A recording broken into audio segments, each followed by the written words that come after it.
কখন এলি? আগে চলে আসছে। এটা আমাদেরই গল্প। গল্পে আসতে চলেছে নতুন মোড়। বাড়ির মালিক হলো সায়রা। আসল সত্যটা জেনে গেল সবাই। এমনই পর্ব সামনে আসতে চলেছে।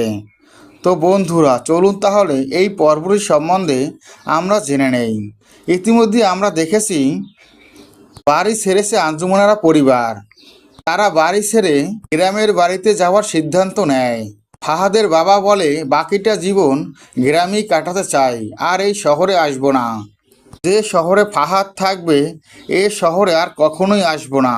তো আমাকে এইভাবে বোকা বানিয়ে দলিলে সাইন করে নিয়ে গেছে, আমি সেটা বুঝতেই পারিনি। আমাকে বলতো কোনো প্রবলেমে পড়েছে, তাহলে আমি স্বইচ্ছাই এই বাড়ি বিক্রি করে দিতাম।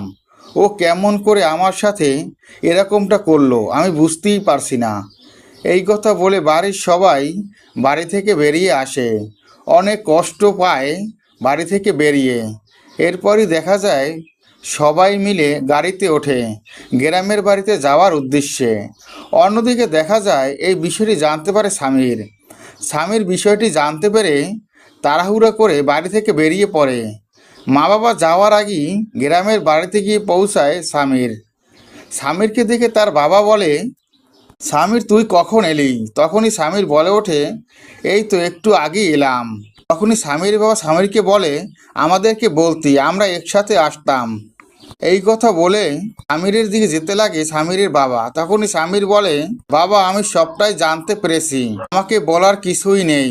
বাড়িটা নিয়ে আপনি কষ্ট পাবেন না, আবারও আমরা সবাই একসাথে মিলে নতুন করে শুরু করব।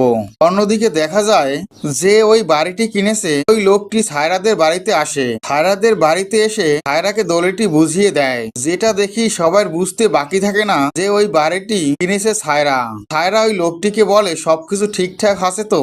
সবকিছু ঠিকঠাক ভাবে হয়েছে তো? তখনই ওই লোকটি বলে, হ্যাঁ ম্যাডাম, আপনি যেভাবে বলেছেন কাজটা আমি সেভাবেই করেছি। কেউ কিছুটি বুঝতে পারেনি, সবাই এটাই বুঝতে পেরেছে ওই বাড়ির মালিক আমি। তো বন্ধুরা, তবে কি ফাহাদকে সাহায্য করতে এই পদক্ষেপ নিয়েছিল সায়রা? তোমাদের কি মনে হয় কমেন্ট করে অবশ্যই জানাতে পারো। এটা আমাদেরই গল্পের সিরিয়ালে প্রত্যেকটি আপডেট পেতে আমার চ্যানেলটি সাবস্ক্রাইব করে বেল আইকন অন করে রেখো। ধন্যবাদ।